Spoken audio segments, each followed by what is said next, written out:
Here is what happens now to LGBTQ plus rights with new King Charles III and a new Prince of Wales.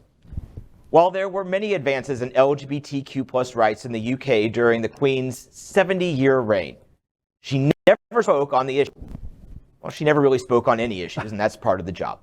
But the new King Charles III has followed suit during his lifetime, and there is no record of him ever discussing LGBTQ plus issues. But Prince William, however, the new Prince of Wales and heir to the throne, has a history of speaking up.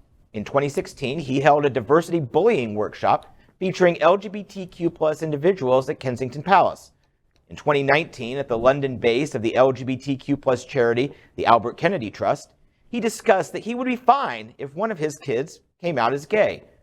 He also posted a tweet supporting Blackpool Football Club player Jake Daniels when he came out. Now, the future king and his wife, Duchess Catherine, have also visibly celebrated Pride Month on their social media. And with King Charles III becoming the new ruler at age 73, there is a very real chance that we will see a more open LGBTQ plus ruler of the United Kingdom within the next few years or decades.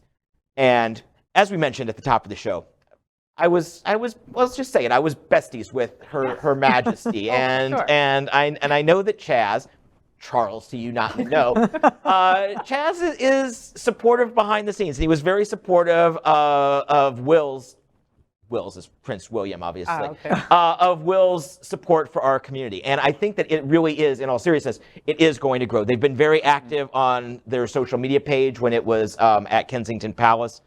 And Catherine, apparently, because I remember this back when the wedding, she had several gay friends, obviously help with that kind of a wedding. But they're very open. And when the Queen took over as monarch, it was right about as things were starting to change a little bit. It was around the time that Alan Turing was prosecuted for being gay and then ended up committing suicide. It was right around that time. And since then, rights have gradually grown. Of course, the monarch has no real power to change it, but they do wield power behind the scenes. And I don't look for Britain to backslide nearly like the Americas have. Yeah, I'm looking forward to seeing what Charles is going to do. He does have two young progressive sons that I imagine influence him. So I hope we don't have to wait until William. I hope King Charles does something. Well, he's 76. Sooner. He better do something quick. 73. Whatever. He looks 76. He better do something real quick. Well, you know, his mom lived to be 96, and his dad lived to be 99. So and his grandma 102. 102. So they have longevity. He wanted to have with Camilla. He wanted to be with Camilla forever. So he was super anxious and frustrated for a million years, which made him older. Okay, so he's not going to be around for much longer. You know, the most interesting. Wow, horrible. Sorry, putting him in the grave. You know, the most interesting thing I think in this story and the transition that we're watching in the monarchy is that Charles very likely is going to be more pro-LGBT.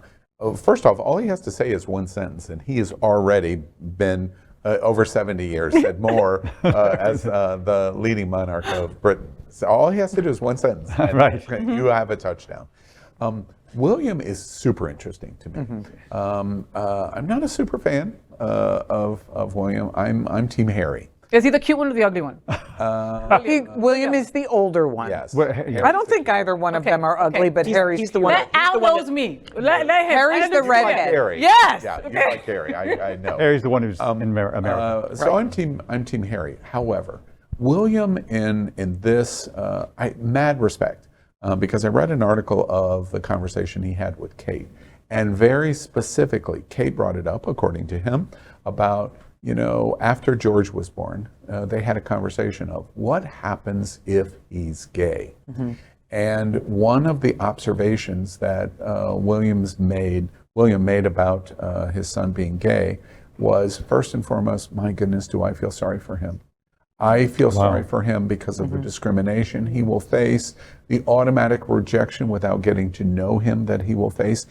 He said all the right words as father, which means He is an absolute LGBT advocate. Absolute. Because you Ally. don't, An ally, he's an yeah, ally, for sure. an ally for sure. Because you don't elicit in your understanding at that degree without being an ally. Yeah, and that's all- Imagine if he is gay, the first gay king. Yeah. Yeah, that's because. But it's interesting that, as far as we know, that his reactions were just of those of as a father, not as, oh, what if the king is gay? No, I don't think it was that at all. It's very touching and endearing. It was, and the whole exchange. I mean, they're all much more. I'm not like a monarchophile, but because there are things, the bad things about the monarch that really bother me.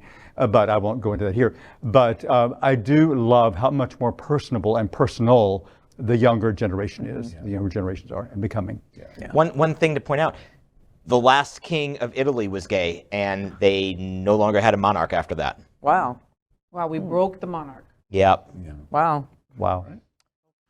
LGBTQ plus news is vital for our community and for the broader world as a whole. We have enough enemies at Fox News. Tucker, Sean, and Laura are loud. We need passionate allies. Happening Out Television Network, Queer News Tonight, and It's Happening Out are literally out of the closet and into the headlines. Our community needs your support. Like this broadcast and subscribe now to ensure the growth of the entire LGBTQ plus community.